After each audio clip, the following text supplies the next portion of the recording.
विधान परिषद निवडणुकीसाठी महायुतीचं जागा वाटप निश्चित झालंय। 17 जागांसाठी 3 पक्षांमध्ये एकमत झालंय। भाजप 11, शिवसेना 4 आणि राष्ट्रवादी 2 जागा लढवणार आहे, अशी माहिती आता विश्वसनीय सूत्रांकडून मिळते। भाजप प्रदेश आणि केंद्रातील नेत्यांच्या चर्चेनंतर या जागांवरती शिक्कामोर्तब करण्यात आलं। विधान परिषद निवडणुकीसाठी अखेर महायुतीचं अंतिम जागा वाटप आता निश्चित झालंय। प्रचंड रस्सीखेच जागांवरील दावे करण्यात आले आणि दावे प्रतिदाव्यानंतर अखेर 17 जागांसाठी तिन्ही पक्षांमध्ये अखेर एकमत झालंय। अंतिम फॉर्म्युलानुसार भाजप 11, शिवसेना 4 तर राष्ट्रवादी 2 जागा लढवणार आहे। भाजप प्रदेश आणि केंद्रातील नेत्यांच्या चर्चेनंतरच या जागेवरती शिक्कामोर्तब झालंय। अतिरिक्त 1 जागा पदरात पाडून घेण्यात राष्ट्रवादी यशस्वी, तर 7 जागांवर अडून बसलेल्या शिवसेनेला 4 जागांवरती समाधान मानावं लागणार आहे। महायुतीतील विधान परिषदेचं आता हे जागा वाटप निश्चित झालंय। संदर्भात ताजे अपडेट देण्यासाठी आपले प्रतिनिधी चेतन ननावरे आपल्यासोबत फोन लाईनद्वारे जोडलेत।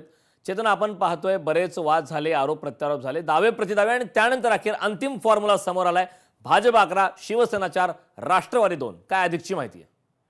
निश्चितच कारण अखेर प्रचंड रस्सीखेच केल्यानंतर आपल्याला हा अंतिम फॉर्म्युला आहे तो आता समोर पाहायला मिळत आहे। विशेष करून पाहिलं तर पुण्याची जी जागा आहे ती राष्ट्रवादीच्या आता ताब्यात जाताना आपल्याला पाहायला मिळते। भाजपने पुण्याच्या जागेवरती प्रचंड दावा केलेला होता आणि त्यासाठी मागणी केलेली होती, मात्र रायगड, रत्नागिरी, सिंधुदुर्ग सोबत आता पुण्याची जागा राष्ट्रवादीच्या वाट्याला गेलेली आहे।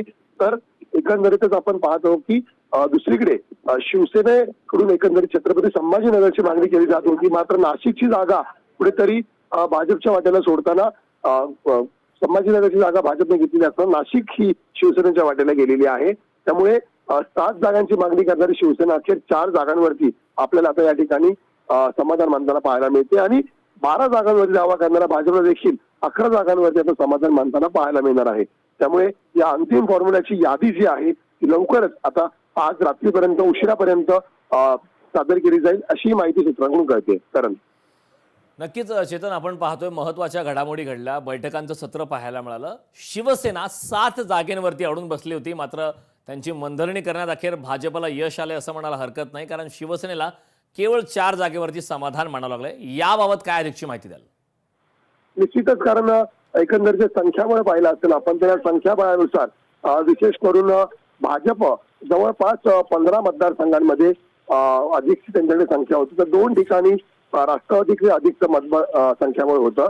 मात्र तरीही युतीमध्ये लढल्यामुळे शिवसेनेच्या वाट्याला 4 जागांची जी एकंदरीत चर्चा आहे ती भाजपने केलेली होती, मात्र 7 जागा आपल्या वाट्याला मिळाव्यात असं शिवसेनेचं म्हणणं होतं। मात्र अखेर 4 जागांवरती शिवसेनेला तडजोड करून समाधान मानताना पाहायला मिळतंय।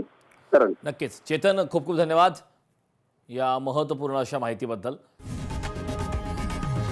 लोकशाही मराठी ऐका, पहा, जागरूक रहा।